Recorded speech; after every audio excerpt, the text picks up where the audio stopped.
Maxwell House Coffee presents Good News of 1938.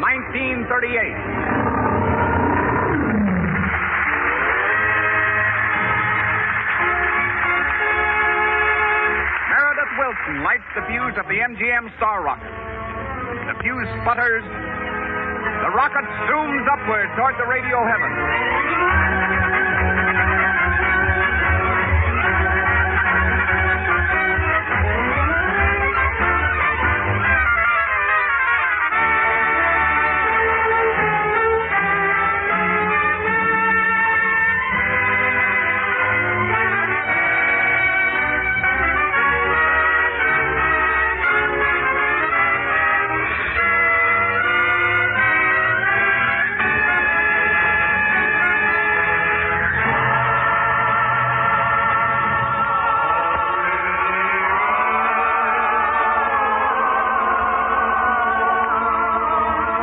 Motion picture stars on the air are nothing new, but the entire facilities of the world's largest studio, all its infinite resources, a myriad of stars clustered on one lot, a dream city waking to the magic touch of a single dial each Thursday night, that is your good news for 1938. Brought to you by the makers of Maxwell House Coffee, a thrilling hour amid the pulsing, fascinating life of the great studio in Culver City. Around the lot, while scenes are filmed, songs composed, stories written. Backstage to share the excitement of sneak previews, makeup tests, movie gossip. Behind the scenes to see how pictures are made, to meet the people who make them. Jeanette MacDonald, Norma Shearer, Clark Gable, Joan Crawford, Robert Taylor, and a host of others, stars as yet uncrowned. Ambitious, talented, hopeful youngsters who by your choice will someday rise to fame and fortune. Stars of yesterday, today, tomorrow. The studio gates swing open. Maxwell House brings you Good News of 1938.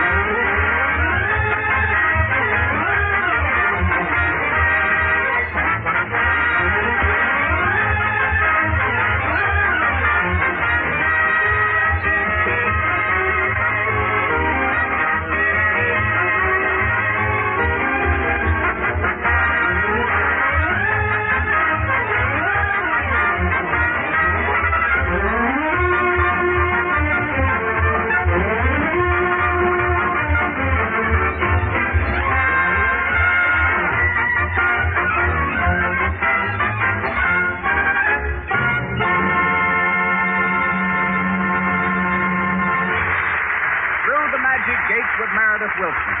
And now we'd like you to meet 6'1" and 200-odd pounds of smiling, genial personality.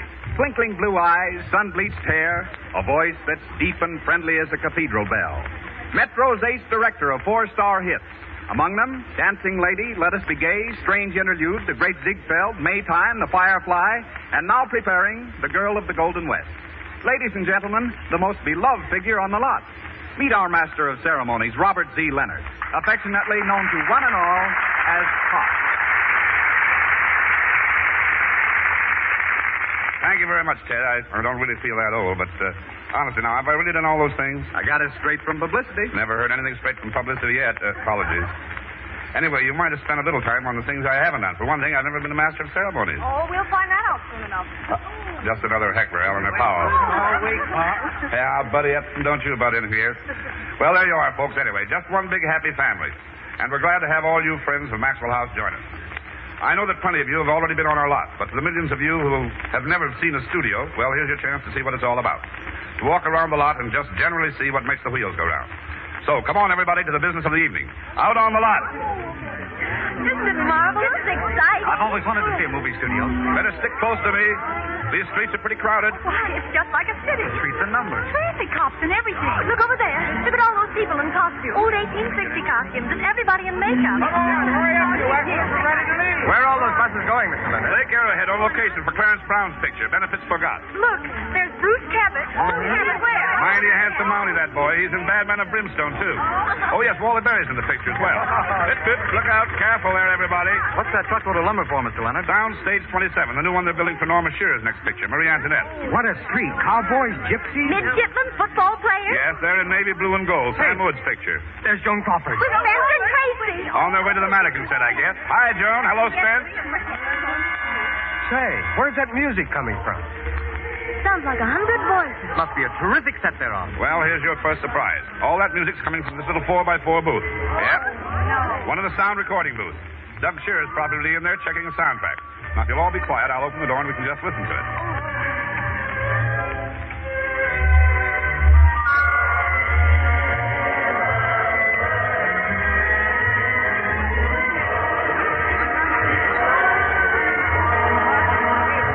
Hello, Pop.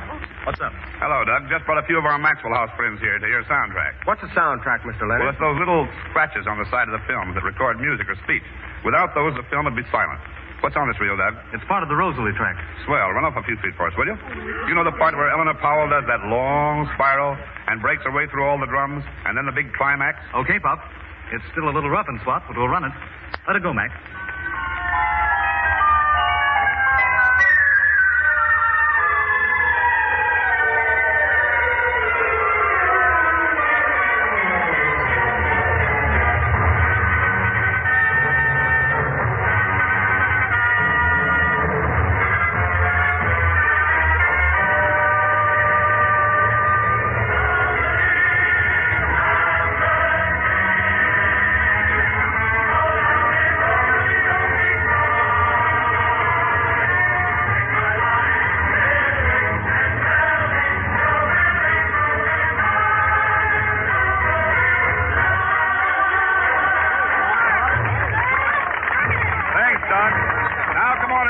Back on the lot. Stick close behind me. There's a lot to see, and we've got to move fast. Our next stop, Dave Gould's studio, where the famous dance director is rehearsing his chorus for the new Harry Rapp Ed Marin picture.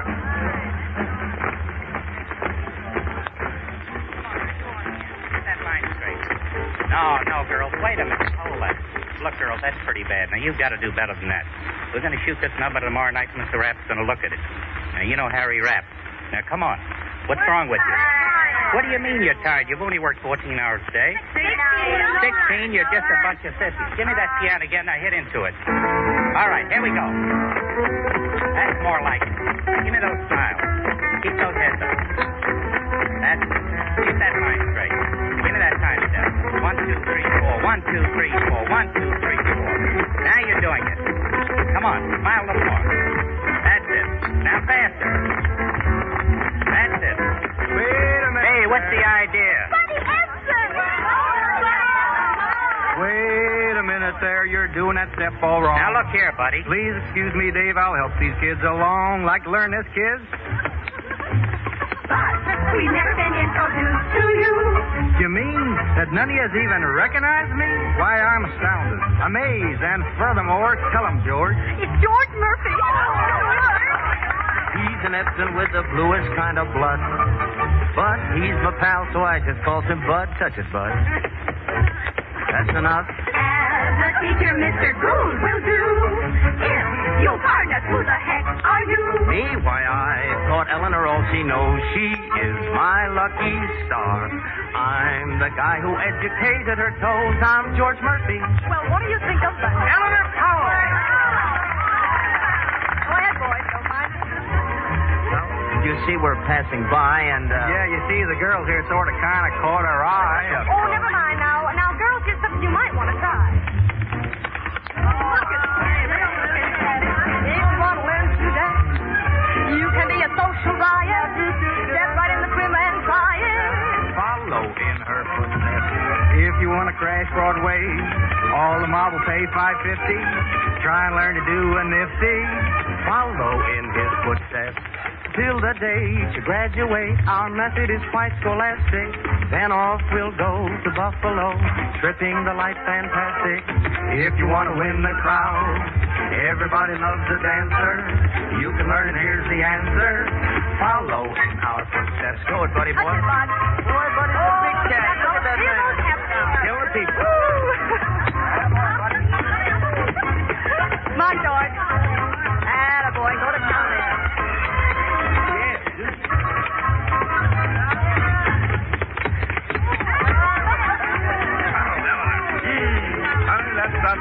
Look out, Eleanor. All three. Look at the three of them go.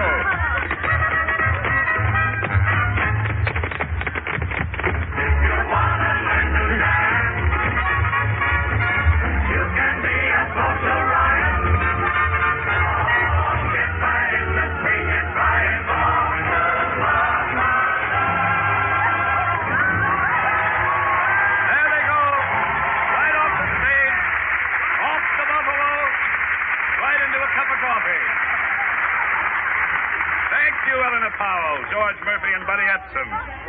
Come on now, back to the lot, everybody. Let's see if we can find some other set to go on. Well, now, what's that we're going? Well, come on. Exciting. We'll find one. We'll go over to stage 29 down in the back lot.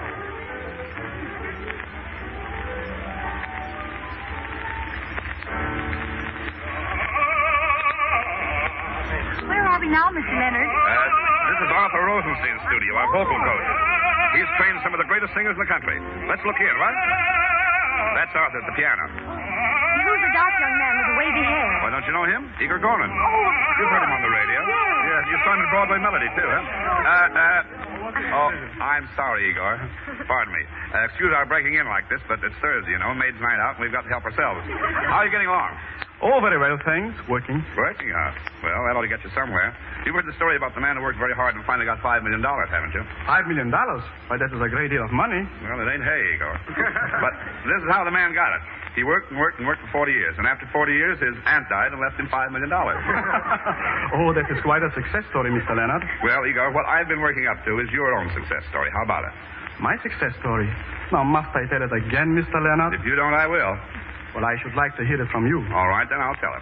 Let me see. Now, you studied music in the conservatory at Leipzig. Excuse me. I studied with Levinsky in Moscow. Oh, I'm sorry. That's right. Then you got a job in the men's chorus of the Berlin Opera after that. Excuse me. It was the Vienna Opera. Of course. You were understudying the famous tenor who starred in Tosca when suddenly one night he got temperamental. Excuse me. It was not a tenor. It was a baritone. It was not Tosca. It was Lohengrin. And he didn't get temperamental. He got laryngitis. Well, those are only details. We'll skip those. Anyway, the management came to you and asked you to sing the role, I believe. Excuse me. Now, what have I said wrong now? They didn't ask me. They told me. All right. I guess probably you'd better finish the story. Well, the story is almost finished now.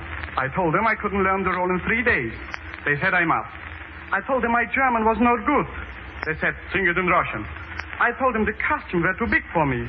They said, well, we'll make the costume fit. I told them it would be a disgrace, a joke, impossible. So what happened? So I sang it. Of course you sang it. The show must go on. And did they like you, Igor? Well, if I may say so in my own humble way, I was a sensation. Well, Igor, if I might say so in my humble way, I think so, too. You're one of the lucky ones. You really became a star overnight.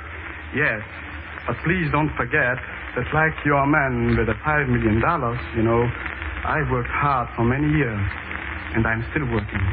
You see, I have no rich aunt. All right. How about going to work now? Remember the other night at Jeanette's we had dinner and you sang a little composition of your own that... Oh, you mean my Caucasian melody? Yes. Would you sing that? Oh, it'll be a great pleasure, Pop. All right, son.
more.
You don't need a rich aunt, I'll tell you that.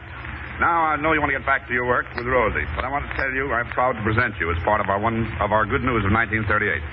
Thank you, Pop. You're welcome. If you please, Arthur. All right, on our way, back to the lot. Just imagine such a marvelous voice, and he still has to practice his scale. Out this other exit, everybody, and we'll find ourselves on one of the most interesting sets from Broadway Melody of 1938. The longest street in the world, Broadway.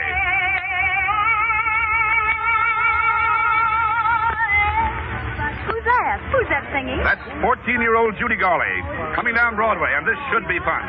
Keep your eyes on those boys to the right of her and those girls to the left. Judy's coming straight down Broadway to meet us first. Then the others will follow from the side street. First the girls, then the boys. All to converge right here where we stand. And then we'll all march down Broadway together. Everybody start. You can't go wrong with a song in your heart. Everybody sing. Get into the swing. Get happy. Everybody sing. Welcome, Judy. Here come the girls now to join you.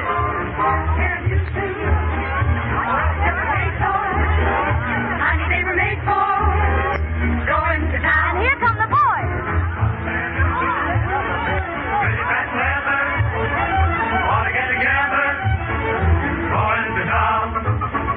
Everybody sing.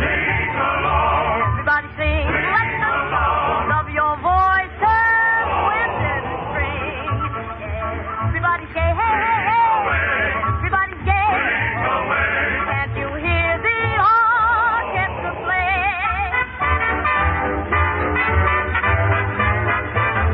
It's your Broadway and it's my Broadway. With the rhythm of music and the music of rhythm. Somewhat may, it's the same Broadway. For that part of a city is the heart of a city. Stand by me on the grand old street and let me live in that gay tempo. Bright light shine on that old skyline. So come on to Main Stem where everyone minks to the roaring of traffic and the singing of jingles. Your Broadway and mine.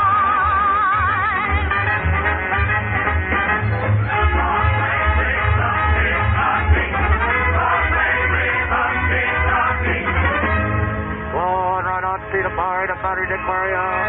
Read all about it. Get your New York Royal telegram. All aboard for Ossining, Poughkeepsie, Albany, Rochester, all aboard. The rhythm of the rumba. Cougar at the Waldorf.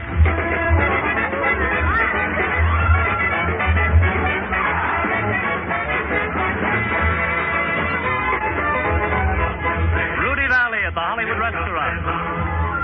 My time is your time. Your time is my time. 52nd Street, the new street of swing. Leon and Eddie's, the 21 Club.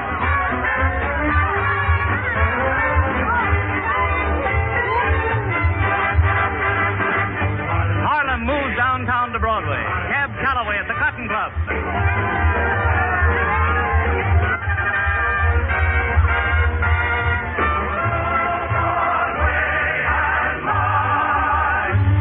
Come on, let's go. Look, there's a Maxwell coffee shop next door to the Astor. Ooh, coffee and donuts. Past the Capitol Theater and look at that marquee. Greta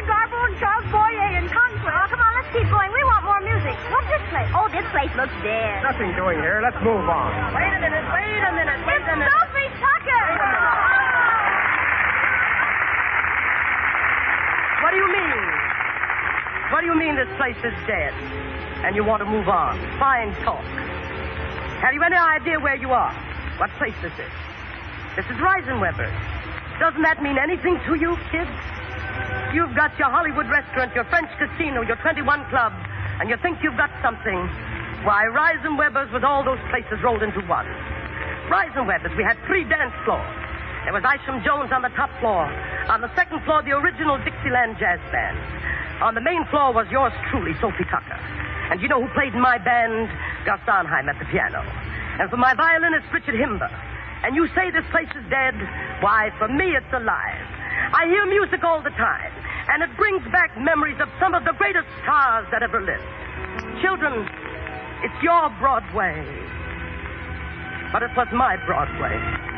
And I can remember just yesterday, Shenley's, Rector's, the old music hall, where I first sang Tomorrow Night at the Darktown Strutters Ball. Up in the lights were Montgomery and Stone, and that Yankee Doodle boy, George M. Cole, Al Jolson, Zeke, and Gabby DeLees, and Lillian Russell, so gorgeous to see. Beloved Will Rogers and Grace LaRue.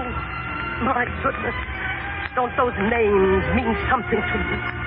Names the world will never forget. We had Irene Franklin singing Redhead. Yes, sirree. Ladies and gentlemen, that's Irene Franklin herself in person on the Metro Golden Mayer lot. In the park. And who can forget that lovable rascal ukulele-ite singing in the rain? Cliff Edwards. Bless your heart, Cliff Edwards. I'm happy again. I walk down the lane with a happy refrain.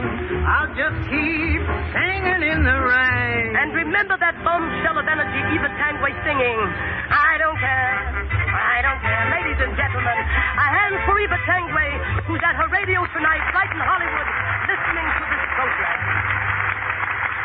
No wedding bells for me. I'm as happy. What does this song mean to you? No wedding bells for me. Trixie Fraganza herself. Good old Trixie. Gee whiz. I'm glad I'm free. No wedding bells for me. And the man who caught the greatest gold they know, Gus Edwards.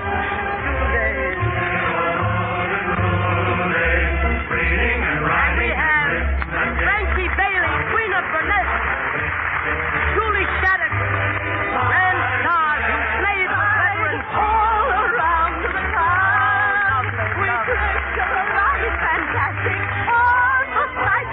And I give you the greatest dancer of them all, Ann Pennington. Introducing the Black Party. No, sister, they cut your hands to do a rising star. So the years may roll on. Time passes by. But how can a street with such memories die?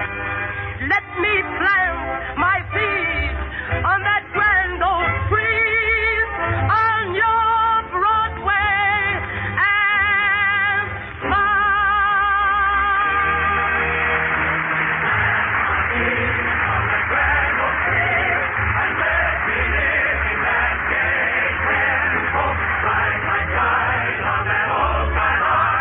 So come on to the main stand where everyone makes to the roaring of traffic and the singing of jingle songs.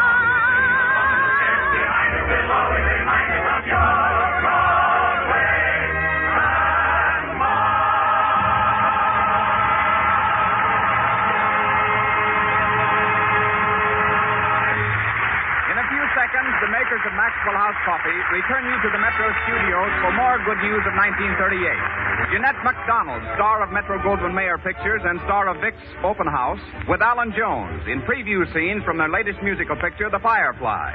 We pause now briefly for station identification.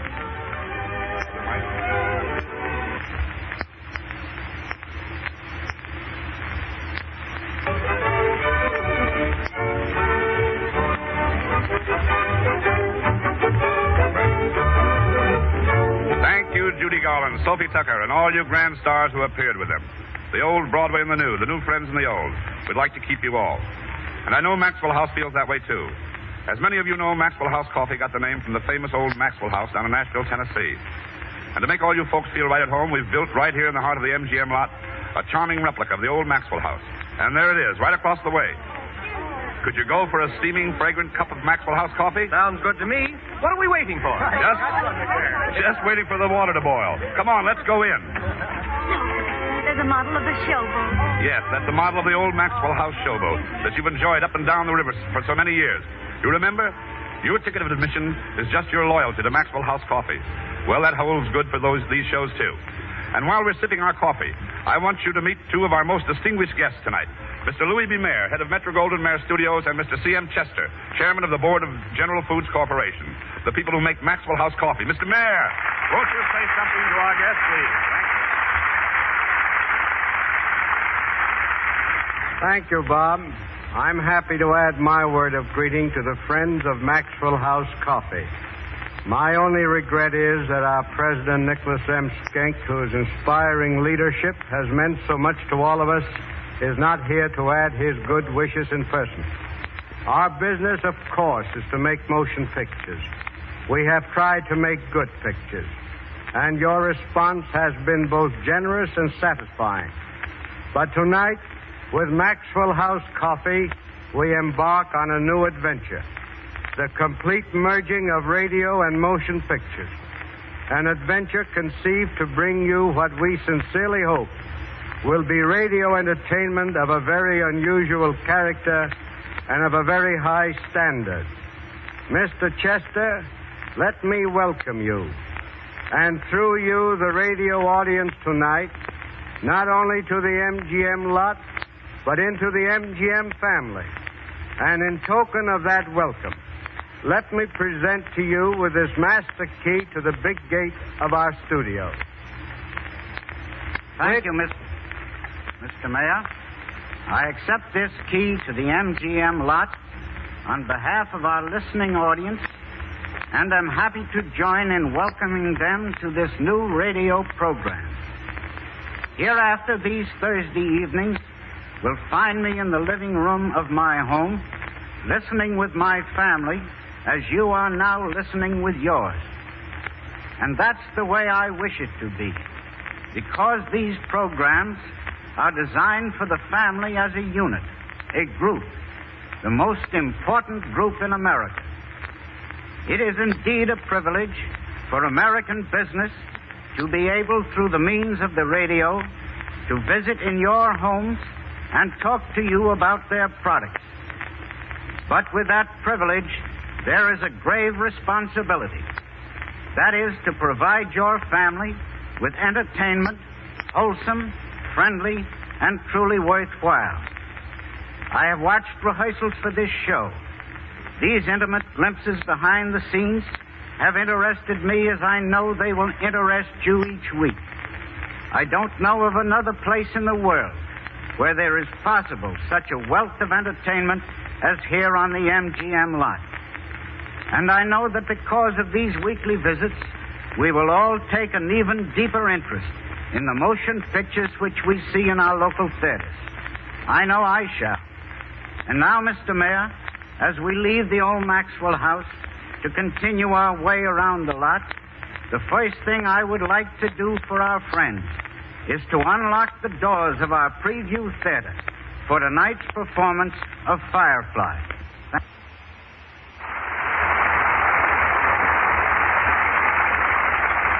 All right, Mr. Chester, let's begin.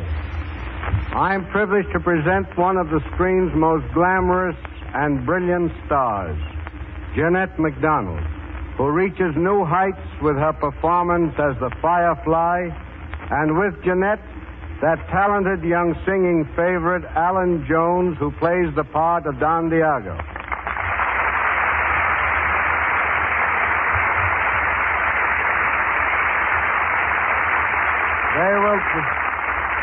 They will present scenes from the picture, which you will see in your local theaters tomorrow, The Firefly. And who should be better equipped to paint the setting than the man who directed it, our own great Bob Leonard. Thank you, Mr. Mayor. Not very difficult for a director to mix his colors when he has such fine materials to work with. Jeanette MacDonald and an Alan Jones for his action, Herbert Stoddard for his music, Hans Stromberg for his producer, and such a broad canvas as afforded me by the story of the Firefly. Beautiful, glamorous, enchanting. The most glorious spy of her generation.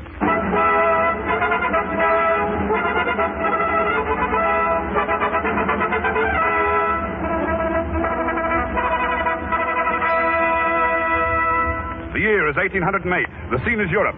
War clouds over every nation, over every capital, the dread shadow of Napoleon. Spain is facing a national crisis, threatened daily with possible invasion. French troops massing on the border, and yet, for a moment, the people of Madrid forget their cares and surrender the city to a gala celebration. Their beloved young king has just arrived in Madrid and proclaimed a week of fiesta with food and wine for all. Bells ringing wildly, crowds cheering in the streets, singing, dancing. The city has gone mad with joy. And gayest, brightest, merriest of all, the little cafe where Nina Ozera, the famous Firefly, is singing for the crowd.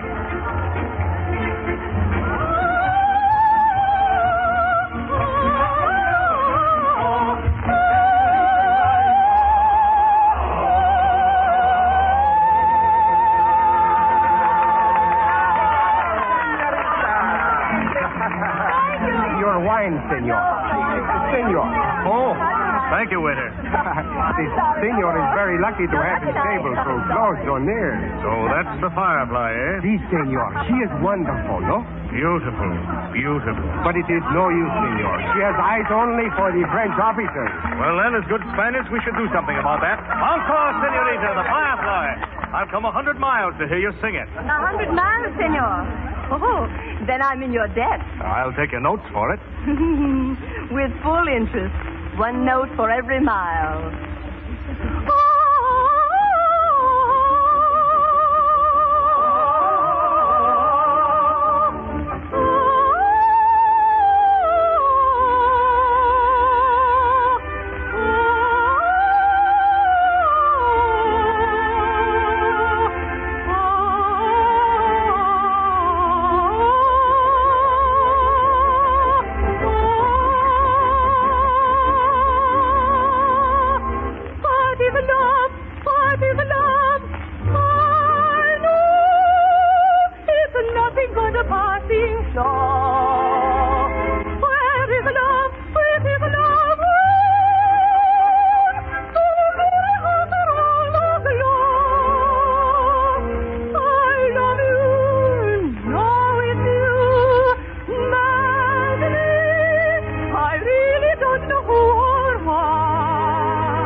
beautiful, senorita.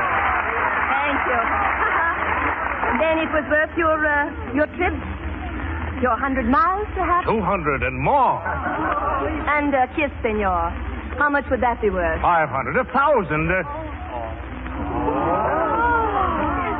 Senorita, that kiss was beyond all reckoning. How much, senor? The gift to. What do you say, senor? What do I say? Lend me a guitar. Here, senor. What do I say?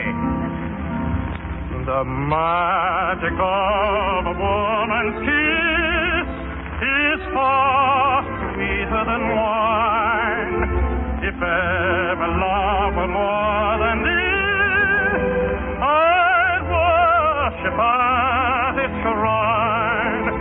My senses reel, I still can feel a spell of lips impart. The magic of a woman's kiss is burning in my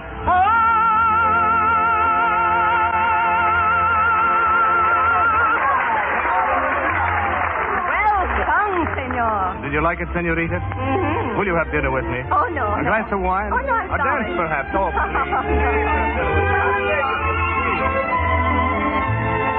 And so it begins with a woman's kiss. A kiss that means nothing to the glamorous firefly who is really a spy, a secret agent of the Spanish government, who will dispose of the young man as she has dozens of others when her use of him is ended. But the young fellow has his own ideas about that. The next afternoon, Nina and her maid Lola are on their way to France, charged with the dangerous duty of spying on Napoleon's army. Suddenly, on a lonely stretch of road, the young fellow bobs into view and calmly rides his horse alongside the coach. Nina is furious, the young fellow amused, and the ragged little boy up on the driver's seat delighted as he pipes away on his flute. Please, senor, you must go back. I have an engagement in Bayonne. I have music to study. I have plans to make.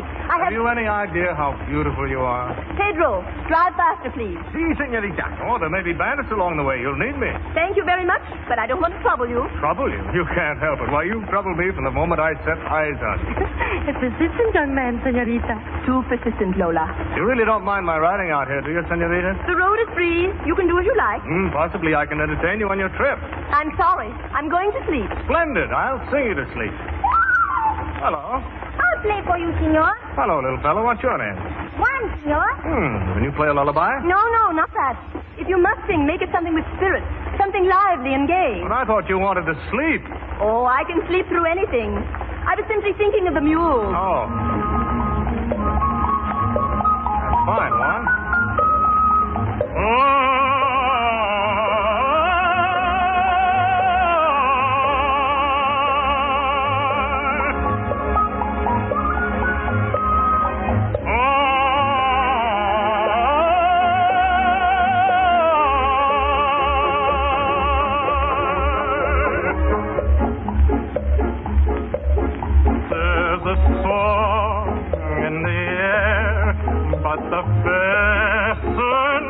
Doesn't seem to care for the song in the air. Oh, it's a lovely voice, senorita. Oh, I've heard better. La la la la la la la. Senorita. So I sing for the mule. If you're sure she won't think that I am just a fool serenading the mule. Oh, this is an amusing song, Lola. Senorita, very amusing. Senorita. Oh, yes. Amigo mio, does she not have a dainty bray? Who? The senorita? Oh, no, the mule. Amigo mio, is she listening to my song? Who? The mule? No, the senorita. Si, mi muchachito. She'd love to sing it too if only she knew the way. But she may, in her voice there's a flaw. And others a lady can say.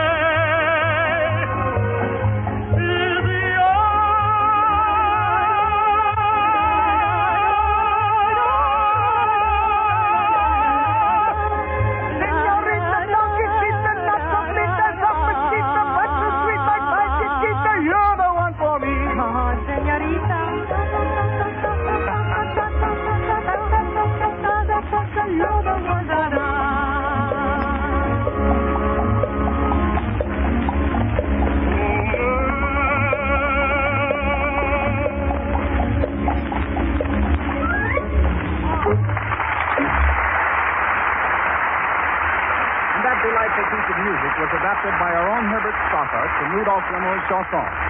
But now let's get along with our story. On to Vittoria. That night, Nina tries to think only of the difficult, dangerous work ahead. But despite herself, she finds herself strangely attracted to this young man who so persistently follows her. That evening, they dine together in the little outdoor garden of the inn. Afterward, a stroll in the moonlight along the brook, and from there to the barnyard for a few last-minute instructions. Pedro, I want to make an early start tomorrow, no later than 5. Si, senorita, 5 o'clock. You'd better get some sleep. Good night. Good night, senorita. Oh, 5 o'clock. You know I hate to get up that so early. Now listen to me, senor. You're very charming and very entertaining, but you're not coming to Bayonne with me. You mean you could send me home, put me out of your life so easily? I'm afraid I could. Then you shouldn't have kissed me that night in Madrid. But I told you why I kissed you. To get rid of that French officer. Well, there'll be hundreds of French officers in Bayonne. You'll need me more than ever. Oh, good night, senor. Oh, please, not yet. It's much too lovely a night to sleep. Sit here and talk to me just a little while longer. Here? In the barnyard? Now, here, in the ox cart. Oh. Let me move the water bucket. Now, up you go. That's it. Are you comfortable? Mm-hmm. Tell me, what do you do?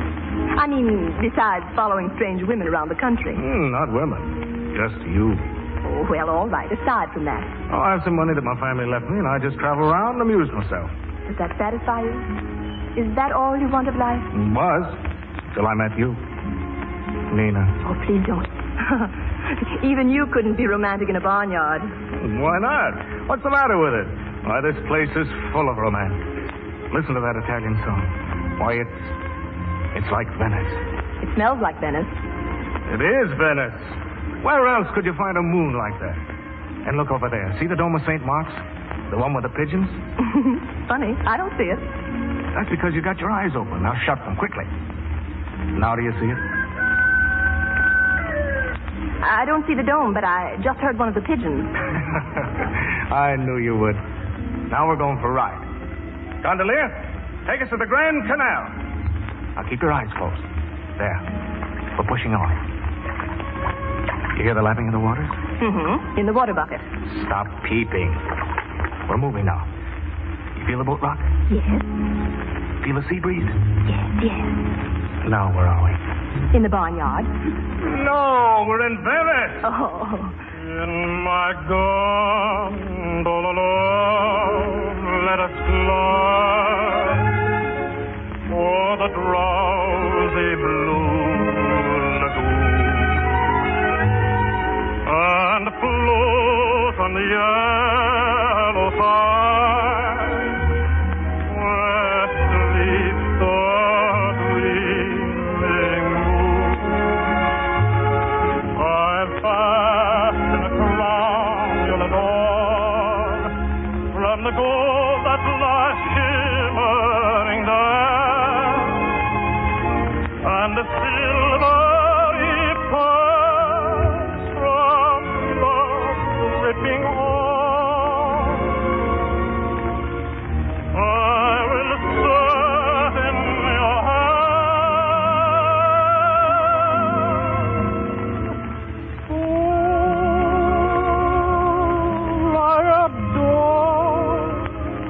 I adore you, Giannina mia.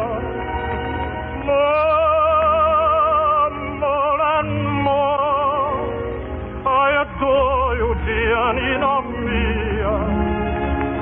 Queens there have been who in ages of old shone more resplendent with jewels and gold, precious jewels and not so as the splendor of your wondrous hand. Oh,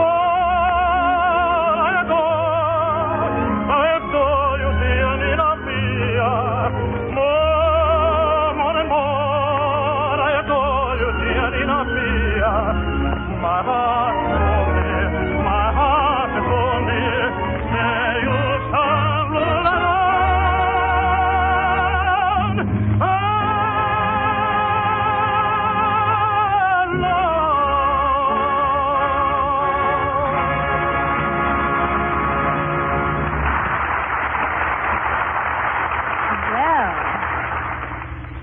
Now, don't you believe this is Venice?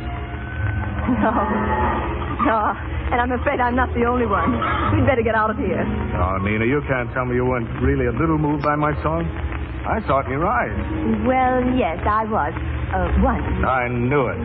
You know that last line where you said, my heart, dear throne, dear, my heart, dear throne, dear, there you shall rule alone. You know, just before your high note. Yes, yes. Well, I was wondering. What? I was wondering if you'd make it. Oh. Oh, now I've hurt you. Oh, please. I didn't mean to. Really, I didn't. You need sympathy, don't sympathy.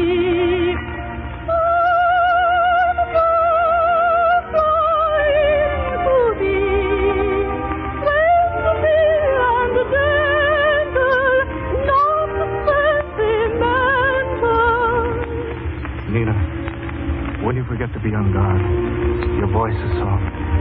Your eyes are soft. Oh, you do love me a little, don't you? Diego. Tell me you love me. I do. I love you. Janina, me. Darling.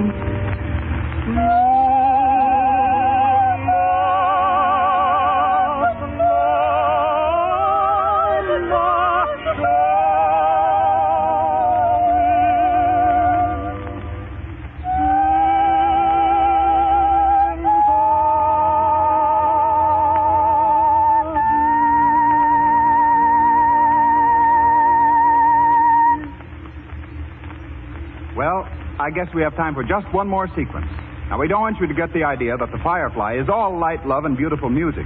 There's a powerful, gripping drama in the background all the time. Napoleon, war, espionage, rolling drums, marching men, a nation's destiny in the balance.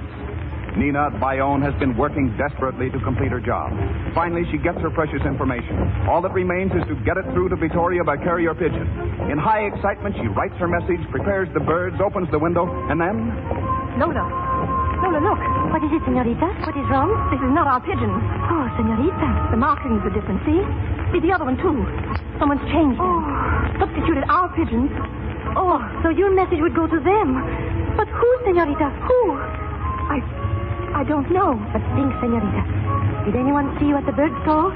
Who knows where we live? Who has been with you all this... Don Diego. Oh, no. Oh, no, Lola. It couldn't be he. Not Don Diego. And yet he saw me get the birds. He followed me everywhere. But he loves you, senorita. I wonder. Lola, get rid of the birds.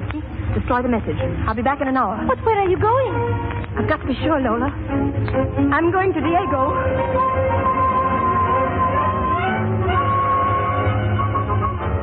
You won't have to parade as Don Diego much longer, Captain. You've done your work well. She'll be under arrest tonight. We haven't any real proof against her, Colonel. We will have. We've changed the pigeon. Those birds will bring her message straight to us. A quick court-martial and... Why must we? Sorry, my boy. It isn't pleasant, but it's part of our job. Yes, I know. Who's there? Diego. Nina. She's come here. This is your chance. Get the truth. I'll be back at the curtain. Diego. Just a moment. Good afternoon. I've finally accepted your invitation to call, Diego. I'm delighted. Well, aren't you going to ask me in? Yes, of course. Come in. Have you had lunch? No. Oh, you must be starved. Let me get you something. Some wine, some fruit. With some wine. I'm really not very hungry. Then wine it is. Your place is very charming, Diego. Yes, isn't it? I didn't think you could get a place like this on such short notice. I was lucky, wasn't I? You deceived me, Diego. Deceived you? Mm-hmm. You told me that 1 hour away from me made you wan and pale and altogether miserable. I find you looking very well. Oh, I always recover quickly the moment I see you. Now, a toast. To us. To us. It's getting late. Oh, but I just came. Remember when you said that? I remember. Every word. Every moment. Diego. Yes? Look at me, Diego. You meant what you said that night in Victoria, didn't you? That you love me. You know I do. Then I'm going to ask you to do something for me. Anything? I want you to take a message. A message? Yes, I want you to start at once. Oh, where am I to go? To Victoria. Victoria? Yes, here is the note. You will deliver it. To whom? Read it. Nina, I'll take that note, Captain Andre. Captain Andre. Of the French military intelligence. French. Yes, Nina Maria. It took us a long time to find out who was getting information from our officers in Madrid, Senorita. It was Captain Andre who first suspected you. You're a very clever woman, Nina Azara, but not clever enough. I don't know what you mean, monsieur. We've caught you. I give you until tonight to get out of the country. After what I've learned today, I've no desire to stay. Nina. Wait, Nina. Nina, please. Oh, I know you hate me. No, you're quite wrong. I have the greatest admiration for you. You're a very valuable agent. You sing love songs beautifully. And your lovemaking is completely convincing. You've got to let me tell you. Oh, at first I thought of it as just another assignment. I even thought it might be fun. Well, wasn't it? Until I fell in love. Oh, I wanted to tell you. I wanted to warn you. But I was under orders the same as you. Oh, no, please, don't turn away from me. I do love you, Nina. Love. I do. You must believe me. I'm afraid I can't believe anything you've ever said. Goodbye, monsieur. Perhaps we'll meet again sometime. Perhaps. In Venice.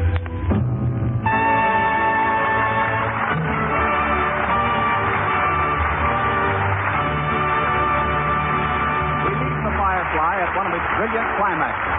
And we only wish we had time to give you more of the thrilling scenes that lead up to the glorious happy ending. On behalf of Maxwell House and their millions of friends, we wish to say thank you, Jeanette MacDonald, Alan Jones, Robert Leonard, and all the others in the cast. All you listeners will be happy to know that The Firefly, from which you have just heard a few scenes, will open in your local theaters all over the country beginning tomorrow.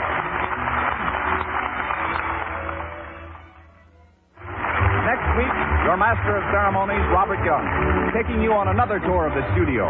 Backstage with that adorable clown, Fanny Bryce.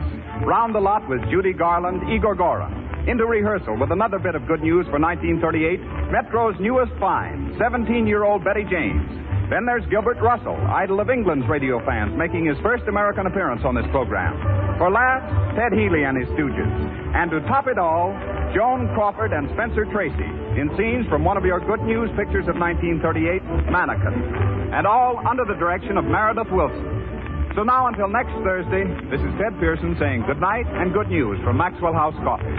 The coffee that is good to the last drop. This program has been produced by Metro-Goldwyn-Mayer under the direction of Bill Bacher.